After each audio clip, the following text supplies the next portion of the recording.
लाहौर लाखों लोगों का शहर, इसकी सड़कों पर जिंदगी दौड़ती है, लेकिन कभी कभी उन्हीं सड़कों के अंधेरों में कुछ ऐसी कहानियां जन्म लेती हैं जो पूरे शहर को हिलाकर रख देती हैं। आज हम एक ऐसी ही कहानी की तहें खोलेंगे। ये बात समझना बहुत ज़रूरी है। जब एक शहर बहुत बड़ा हो जाता है तो उसकी भीड़ में कुछ लोग गुम हो जाते हैं, वो हमें नज़र नहीं आते, और जब समाज उन्हें देखना छोड़ देता है तो शिकारियों को अपना काम करने का मौका मिल जाता है। तो कहानी की शुरुआत होती है लाहौर की सड़कों से, जहां एक के बाद एक लाशें मिलना शुरू होती हैं। बज़ाहिर उनमें कोई ताल्लुक नहीं था सिवाय एक चीज के, कत्ल का तरीका।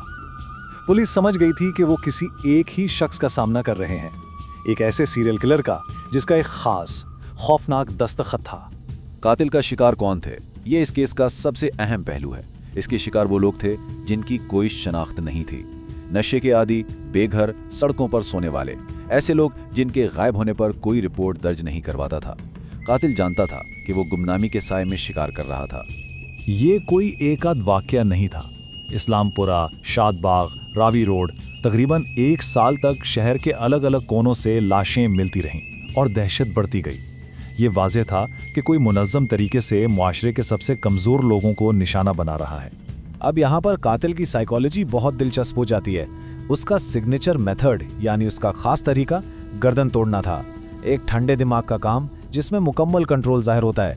लेकिन जब एक शिकार ने मुज़ाहमत की तो उसका सारा कंट्रोल टूट गया। उसने छुरी का इस्तेमाल किया जो उसकी बौखलाहट और वहशत को जाहिर करता है। इससे पता चलता है कि वो एक मुनज़्ज़म शिकारी था, लेकिन उसका सुकून बहुत नाजुक था। क्रिमिनल साइकोलॉजी में हम इसे सिग्नेचर कहते हैं। कत्ल करने के और भी तरीके थे, लेकिन गर्दन तोड़ना उसकी अपनी एक नफसियाती ज़रूरत थी। ये शायद उसे ताकत और मुकम्मल कंट्रोल का एहसास दिलाता था, जो जुर्म का एक अहम हिस्सा था। तो जब कातिल का तरीका वारदात समझ आ गया, अब बारी थी पुलिस की। लेकिन वो एक ऐसे भूत का पीछा कर रहे थे जिसके शिकारों का भी कोई वजूद रिकॉर्ड पर नहीं था। सोचें, तफ्तीश शुरू कहाँ से की जाए? ना कोई गवाह, ना सीसीटीवी, ना कोई फिंगरप्रिंट, यहाँ तक कि कुछ मकतूलिन की शनाख्त तक मुमकिन नहीं थी। कातिल एक भूत की तरह आता, अपना काम करता और गायब हो जाता। जब जदीद टेक्नोलॉजी जैसे जियो फेंसिंग फेल हो गई क्योंकि उन बेघर लोगों के पास मोबाइल फोन ही नहीं थे, तब पुलिस को पुराने तरीकों पर वापस जाना पड़ा। उन्होंने गलियों में अपने मुखबरों का जाल बिछाया और उन्हीं सरगोशियों में से एक नाम उभर कर सामने आया, एजाज उर्फ जेजी।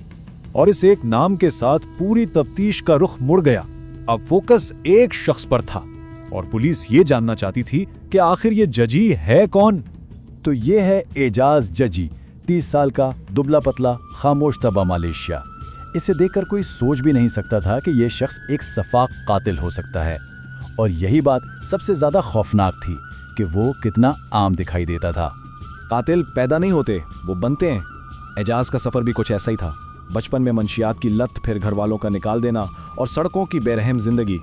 हर कदम उससे तशद्दुद के और करीब ले जा रहा था, यहाँ तक कि उसने रावलपिंडी में पहला कत्ल किया और उसके बाद वापसी का कोई रास्ता नहीं बचा था। और फिर उसने वो बात कही जो इसकी पूरी नफ्सियात को वाज़े कर देती है। उसने कहा, जब मैं बच गया और पैसे भी मिल गए तो मुझे लगा ये बहुत आसान है। ये सिर्फ एक जुमला नहीं है, ये वो लम्हा है जब एक छोटा मोटा मुजरिम एक शिकारी में तब्दील हो गया। उसने सीख लिया था कि जान लेना कितना आसान है। इसका तरीका वारदात जितना सादा था उतना ही खौफनाक था। वो अपने पेशे को ही हथियार के तौर पर इस्तेमाल करता, मालिश का बहाना बनाकर एतमाद जीतता, शिकार को किसी सुनसान जगह ले जाता और फिर गर्दन ढीली करने को कहता। एतमाद के उसी लम्हे में वो उनकी जिंदगी छीन लेता। लेकिन ये कहानी सिर्फ एजाज की नहीं है, ये उस माहौल की भी है जिसने एजाज को पनपने का मौका दिया।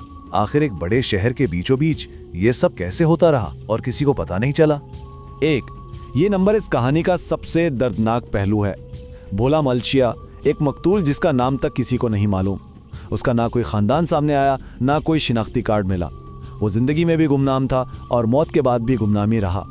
भोला की मौत हमारी शहरी बेहिसी की एक जिंदा मिसाल है। उस पर छुरी से हमला हुआ और वो घंटों तक एक मसरूफ मेट्रो पुल के नीचे तड़पता रहा।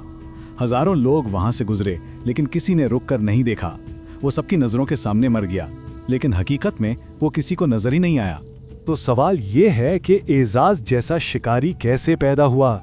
इसके पीछे सिर्फ एक वजह नहीं, शहरी बेहिस्सी ने इसे छुपने की जगह दी, मख्तूलीन की गुमनामी ने इसे खामोशी से काम करने दिया, और हमारे निज़ाम की गफलत ने इस बात को यकीनी बनाया कि उन लोगों की कोई मदद को ना आए। ये हमें एक बहुत बुनियादी सवाल पर ले आता है।